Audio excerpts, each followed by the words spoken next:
this journal article, this next one in the series, is going to be our 2020 paper. Sorry. This paper, let me tell you, took a long time to be published. So it was accepted in 2020, but then actually came out in 2021. But then the journal kept it as a 2020 publication date. It was a very long process for understandable reasons, but it's kind of a funny date-wise one for me. Okay, this was published in Gesture in 2020, and the title is Context, Not Sequence Order Affects the Meaning of Bonobo, Paniscus Gestures. And this is by myself, Takeshi Furuichi, and Richard W. Byrne. So I have to... so this paper is not open access in the journal, but it is in my university's online repository, and I'll link to both the journal link and the online repository link in the description, so I just have to do a little switch between there. The abstract. In most languages, individual words can be ambiguous between several different meanings, but through syntax and context, the intended meaning of an ambiguous word usually becomes apparent. Many great ape gestures also have ambiguous meanings, which poses the problem of how individuals can interpret the signaler's intended meaning in specific instances. We tested the effects of sequence compositionality and situational context, including behavioral and interpersonal contexts, in wild bonobos, paniscus, at Wamba in the Democratic Republic of the Congo. We found no effect on a gesture's meaning from its presence or position in a sequence. However, two aspects of situational context did affect meaning: behavior of the signaler immediately prior to gesturing, and relative age or sex of signaler and recipient. The intended meaning of ambiguous gestures was also completely disambiguated by means of these aspects of context. Our findings suggest that the use of contextual information to interpret ambiguous signals predates the uniquely human lineage and is not specific to language. Introduction. Great ape gestures offer an opportunity to reconstruct the evolutionary precursors to human language, since they form an extensive system of mutually understood intentional signals. Intended meanings have been identified by recording the outcomes that satisfy ape signalers, and most gestures seem to have several meanings, even when playful uses have been discounted. These ambiguous meanings may arise from gestures having multiple distinct meanings or from having a more general underlying meaning. Such apparent ambiguity seems puzzling, if communication is to be reliable. However, human language frequently shows semantic ambiguity in word meanings, yet is efficiently disambiguated in normal discourse. In this paper, we investigate whether two mechanisms that help to disambiguate words may also underlie how great ape gestures are understood.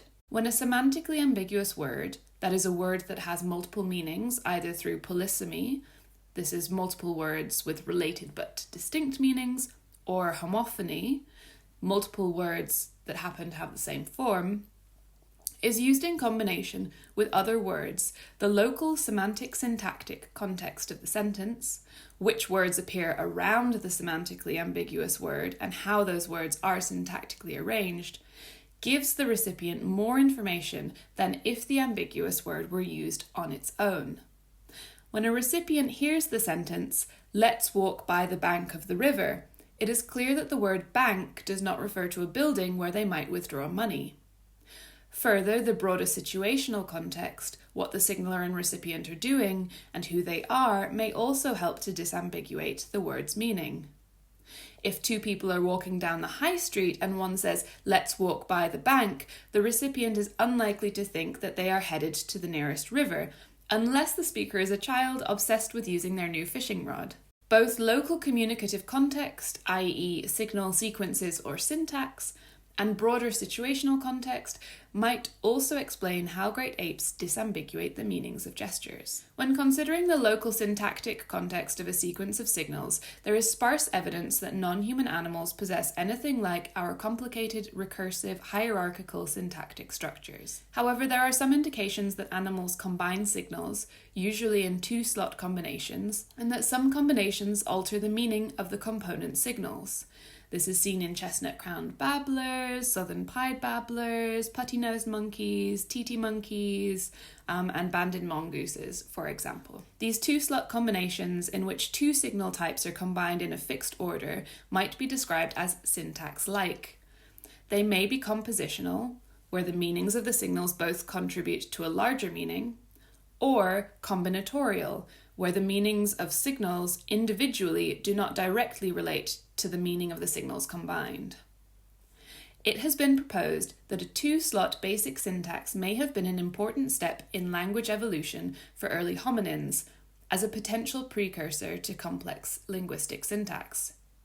Whether other species' signal combinations represent a homologous or an analogous model, better understanding of the deployment of signal combinations in non-human primates, hereafter primates, may give insight into the validity of this hypothesis. Intriguingly, the first evidence that a primate might be able to comprehend syntactic structure came from ape language studies on Kanzi, a bonobo. Similar abilities have also been found for a language-trained grey parrot and bottlenose dolphins.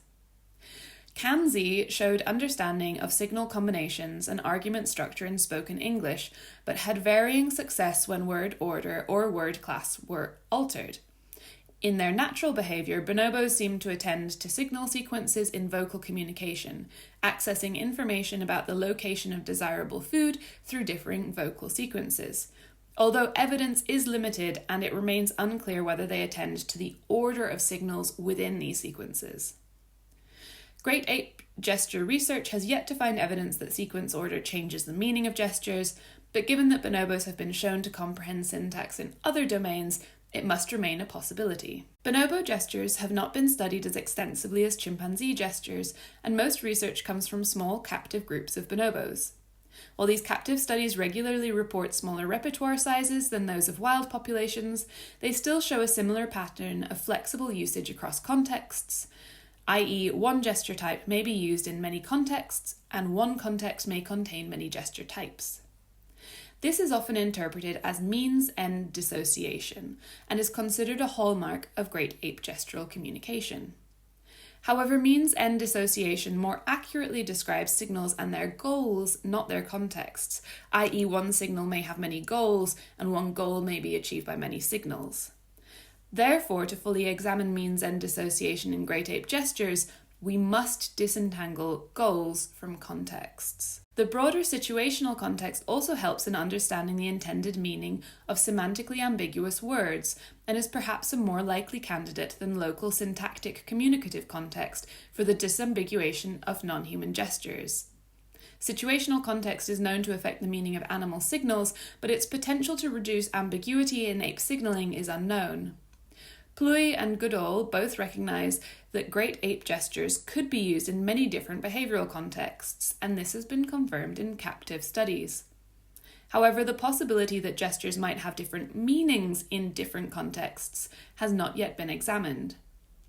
Here we investigate 2 social aspects of situational context: the behavioural context, the behaviour of the signaller at the time of gesturing, and interpersonal context, the relationship between signaller and recipient in terms of the age and sex of each. Both contexts could provide useful information for interpreting the intended meaning of gestures, like what the signaller has been doing or attempting to do, and how they relate demographically to their intended audience. Male and female chimpanzees may use different strategies of gestural communication, and so it's quite possible that demographic variables also impact on bonobo gestural communication. In this paper, we begin by examining whether the presence of a gesture in a sequence and the position of that gesture in a sequence alters the gesture's meaning. We then examine whether behavioural and interpersonal context might also affect the meanings of gestures. The aim is that disentangling the role of context may finally help us to understand how an ape recipient is able to correctly interpret the meaning of seemingly ambiguous gestures. Methods. Data collection. We conducted fieldwork at Wamba Luo Scientific Reserve, Democratic Republic of the Congo from February to June 2014 and January to June 2015. We followed two neighbouring communities of wild bonobos, E1 group with 39 individuals and P group 30 individuals. In 2014, there were 63 individuals with 28 adults, 16 females, 12 males, 12 adolescents, 7 females, 5 males, 9 juveniles, 6 females, 3 males, and 14 infants, 8 females, 6 males. In 2015, there were 64 individuals with 30 adults, 18 females, 12 males, 8 adolescents, 3 females, 5 males, 10 juveniles, 7 females, 3 males, and 16 infants, 10 females, 6 males. Age classes for bonobos were taken from Hashimoto 1997. Habituation for E1 group started in 1974 and for P group in 2010. We observed bonobos from approximately 5:50 a.m. to 12 p.m. on a total of 204 days, totaling 1,159 hours of observation time. For filming, we used focal behaviour sampling. We started filming whenever 2 or more individuals came within a 5-metre range of each other to catch the beginning of social interactions. We recorded video footage using a Panasonic HDC SD90 video camera with a 3-second pre-record function. Video coding, the best bit.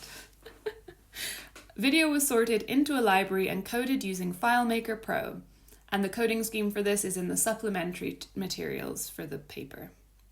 We created a separate FileMaker Pro coding sheet for each gesture instance, defined as a single gesture, which included the following information: signaler, recipient, signaler age and sex, recipient age and sex, bout, sequence, signaler behavior prior, gesture type, directed, audience checking, persistence, response waiting, recipient response, goal, and goal met.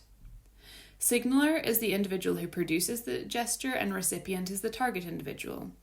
Age is classified as infant, under 4 years, juvenile, 4 to 7 years, adolescent, 8 to 14 years, and adult, 15 years or older. Bout is a single gesture or sequence of gestures separated by over 1 second and was coded as a sequential number out of the total number of bouts that occurred in the communication event, for example 1 of 1, 2 of 5, etc. Sequence shows the position of single gestures, for example 1 of 1, 2 of 3, in a series of gesture instances separated by less than 1 second. Signaler behavior prior determines the behavioral context, defined as the behavior of an individual immediately prior to gesturing. So this is without a pause or without an interruption to do another behavior. That's in the supplementary materials too. Gesture type is the physical form of the gesture as used by bonobos, and this is described in an open access article that we published in 2017. And we have video examples of all the gesture types available on the greatapedictionary.ac.uk, as well as the Great Ape Dictionary YouTube channel. Directedness, audience checking, response waiting, and persistence are generally accepted markers of intentionality in communication. If a signal is directed, it must be used socially, i.e. in the presence of an audience, with visual monitoring of a target individual. Audience checking is when the signaler observes the attention of the recipient before or during gesturing. Response waiting is when the signaler pauses for over 1 second after gesturing. Persistence is when the signaler continues to gesture towards the same recipient.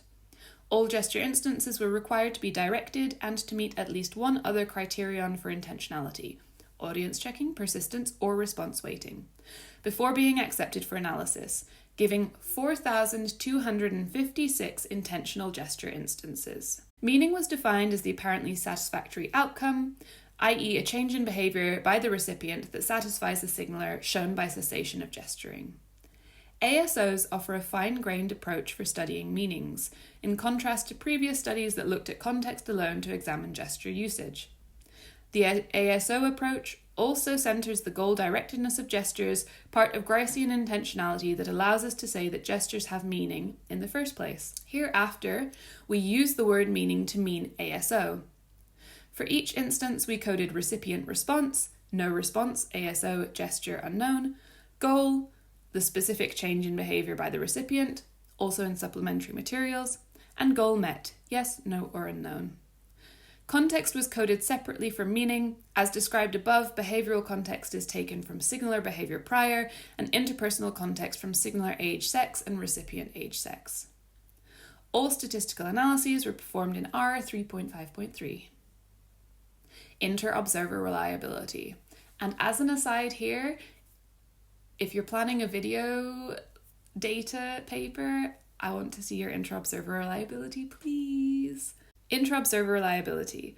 A second experienced coder, Catherine Hobater, confirmed our accuracy by coding 100 gesture instances for the following information: gesture type, persistence, and signaler apparently satisfied. CH has experienced coding grey tape gestures but was not aware of the hypothesis being tested in this study.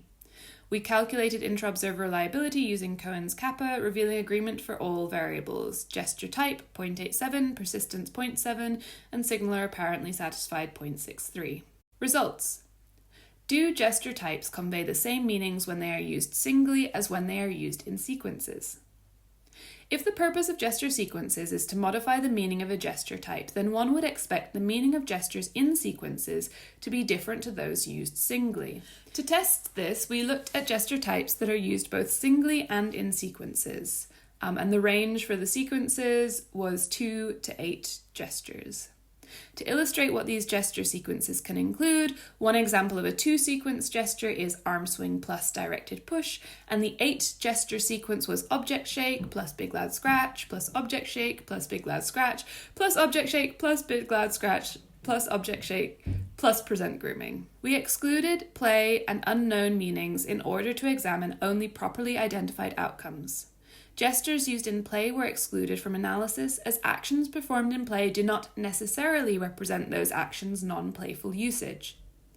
We required that a meaning be achieved at least 5 times for a given gesture type. 14 gesture types were suitable for analysis. We first created a proportional stacked histogram to qualitatively examine the data, and that will appear now. Most gesture types have a similar profile for single and sequence usage. For 12 out of 14 gesture types, the primary meaning was the same for single gestures and sequences. Only one gesture type, grab, did not share any meanings between single instances and sequences. So we then examined whether the distribution of meanings for each gesture type was the same for single gestures and those in sequences. 6 gesture types, mouth stroke, present grooming, big loud scratch, directed push, present climb on, and arm up, had only one meaning and were identical for both single instances and sequences. For the remaining gesture types where there were enough data, so no more than 20% of cells with less than 5 expected value and no cells with less than 1 expected value, we performed chi-square tests on a table of single or sequence by meaning. If there were not adequate data for a chi-square test and the table was 2 by 2, we performed Fisher's exact test. Fisher's exact test can also be used for an m times n contingency tables. And when we have used this method, we specify the size of the contingency table in table 2. 3 gesture types, arm raise, bipedal stance, and rocking, had the same distribution for single and sequence, plus the 6 gesture types of 100% identical meaning, of course, and then 5 gesture types, grab, reach, touch other, present genitals forward, and grab pull, had significantly different distributions. To answer the question, do gesture types convey the same meanings when they are used singly as when they are used in sequences? Yes, most gesture types had the same primary meaning for single gesture and sequences, so that's 12 out of 14, and most gesture types, 9 out of 14, had the same distribution of meanings for single gestures and sequences. It seems that the simple presence of a gesture type in a sequence is not sufficient for changing the meaning of that gesture type. Okay, next question. Are gesture types more likely to appear at a specific position in a sequence? Before seeing whether the position in a sequence affects the meaning of a gesture, we wanted to see whether gesture types are more likely to occur in certain positions in a sequence. To do this, we first took all gesture instances occurring in sequences for which the position in the full sequence is known. Sometimes we observed incomplete sequences due to filming constraints. We labeled the positions as first, middle, occurring in any position in the middle of a sequence, and last. Video people are getting my video reaction gestures throughout this video. Apologies. I'm silly. This gave us 291 instances in the first position, 291 in the last position, and 101 instances in the middle position, with sequences ranging from 2 to 8 gestures. So obviously the middle position is a little less, because if you just have a 2 gesture sequence, then there is not a middle gesture. We then excluded play and unknown meanings, as in previous analyses, and excluded all gesture types that achieved any one meaning fewer than 5 times. Note that for this analysis, there are some additional gesture types. These gesture types achieved a meaning more than 5 times in sequences, so they're included here, but they didn't achieve a meaning more than 5 times singly, and so were excluded from the previous analysis. This left 415 instances in total, 172 first, 58 middle, and 185 last position, again with sequences ranging from 2 to 8 gestures.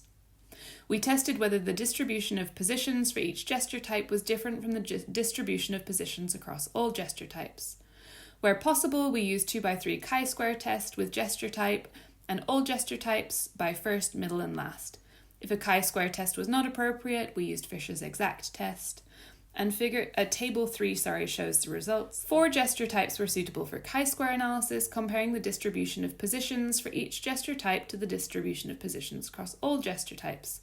Of these, only 1 gesture type, present grooming, had a significantly different distribution, possibly owing to the fact that it never occurred in the middle position.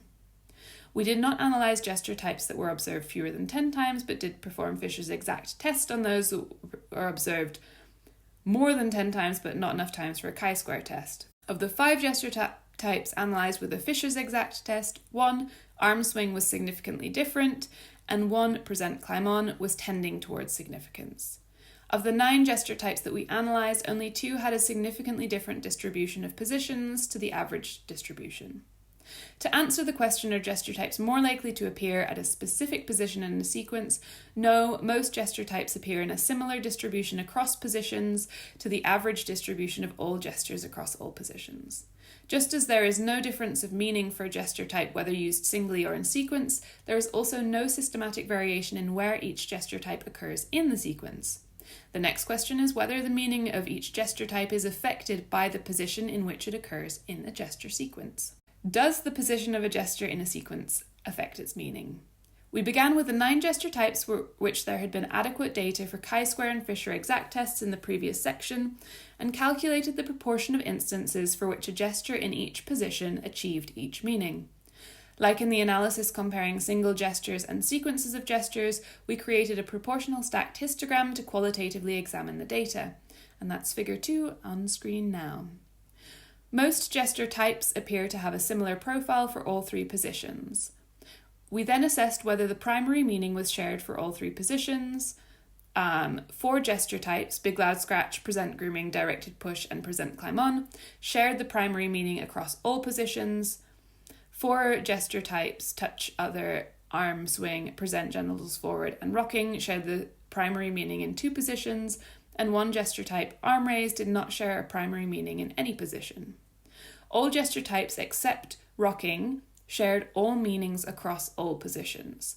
Rocking shared initiate copulation across all positions, but initiate GG rubbing was only achieved in the first and last position. So big loud scratch, present grooming, directed push, and present climb on all achieve only 1 identical meaning for each position, making statistical analysis unnecessary.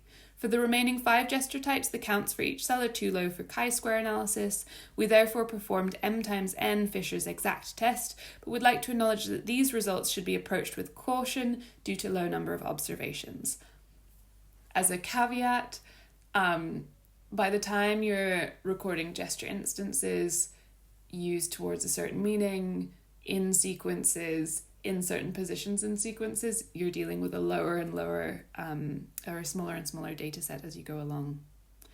So none of the 9 gesture types, those that are 100% identical and those that were tested, had a significantly different distribution of meanings depending on the position in which the gesture occurred. To answer the question, does the position of a gesture in a sequence affect its meaning? No, all 9 gesture types had a similar distribution of meanings in each position. So, Can behavioural context reduce the ambiguity of gesture meanings? Our evidence supports the hypothesis that bonobo gestural communication is not structured with sequence order syntax-like compositionality. Gestures used singly versus in sequences do not seem to have different meanings, they do not occur in a distribution of positions different from the average distribution, and their position in the sequence does not seem to affect their meaning. We now examine whether the behavioural context, defined as the behaviour of an individual immediately prior to gesturing, changes the meaning. To look at behavioural context, we started with all gesture instances, single and in sequences together, that achieved a meaning. Then we limited to meanings that occur over 5 times for a given gesture type to maintain consistency with a previous syntax analysis. We calculated the proportion of instances for achieving each meaning by the total number of instances for that gesture type. 15 gesture types achieved one meaning in 100% of instances. Analysis will continue with the remaining 13 gesture types, which have less than 1 proportion for each meaning. For the 13 gesture types that had more than one meaning, we then cut down the dataset to exclude any meaning seen for a context fewer than 5 times. This eliminated hand-on and arm-up from analysis. We then created a proportional stacked histogram of the meanings achieved by the remaining 11 gesture types, which is up now. We then split these 11 gesture types by behavioural context, which is the behaviour of the signaler immediately prior to gesturing. We created a proportional stacked histogram of meanings achieved in each context by each gesture type. 3 gesture types, bipedal stance, object shake and rocking, only occurred in a sexual context and so are not shown on the histogram. The meaning of grab and present genitals backward became completely disambiguated when split by context. Grab achieved reposition in the grooming context and climb on me in the travelling context. Present genitals backwards achieved mount me in the agonistic context and initiate copulation in the sexual context. Arm raise was disambiguated in 2 of 3 contexts, achieving initiate grooming in the grooming context and climb on you in the vocalization context. The vocalization context, as another caveat, was shorthand for juvenile tantrums, and I should have clarified that in the paper. Reach, arm swing and grab pull in 1 out of 2 contexts, so reach achieved acquire food in the feeding context, and arm swing and grab pull achieved climb on me in the travelling context, and touch other and present genitals forward in 1 of 3 contexts. Touch other achieved climb on me in the travelling context, and present genitals forward achieved initiate GG rubbing in the agonistic context. One noticeable effect is that in all gesture types occurring in a sexual context, except present genitals backward, the gesture can be used to initiate both copulation and GG rubbing. It is therefore unsurprising that present genitals backward is the exception, as it is not physically conducive to GG rubbing. For all gesture types occurring in multiple contexts, we performed Fisher's exact tests of meaning by context.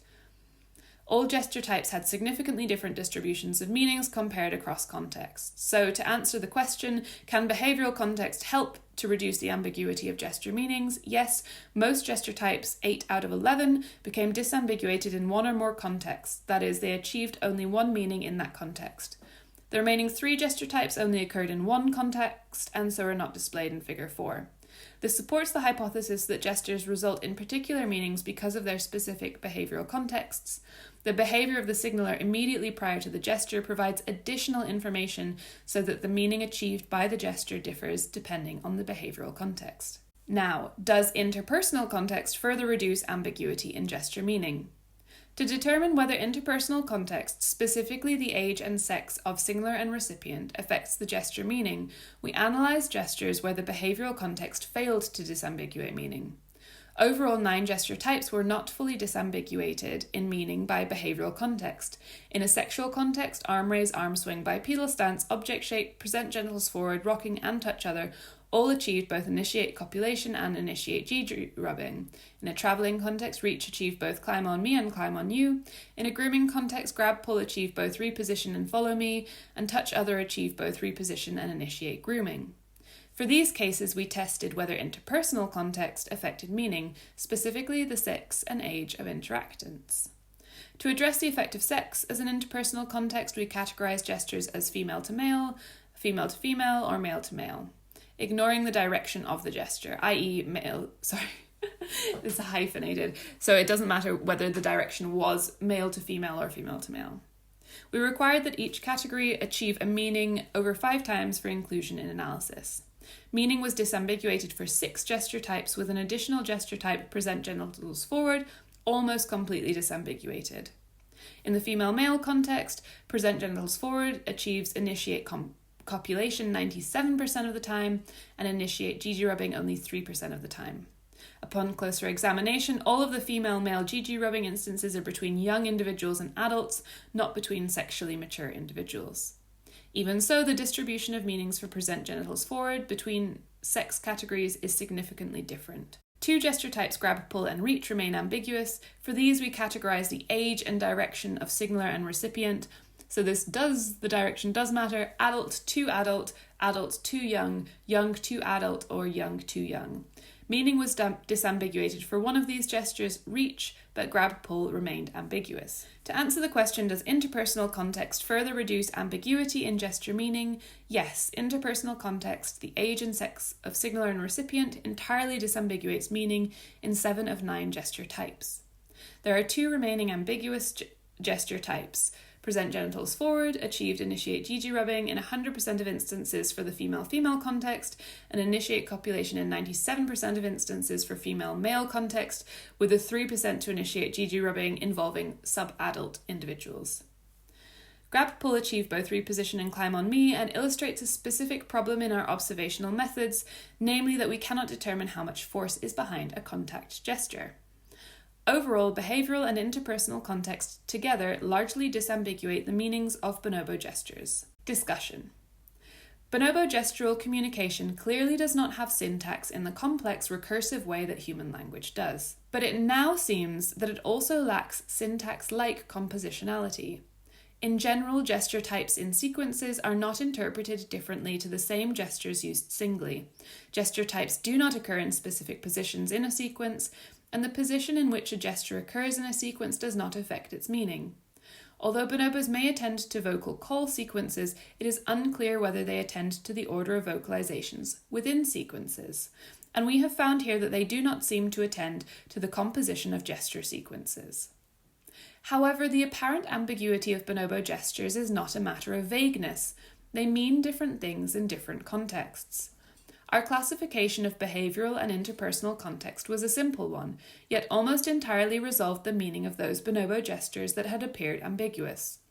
Touch other and grab pull in the grooming context remained ambiguous, but perhaps important tactile information is missing for these gesture types.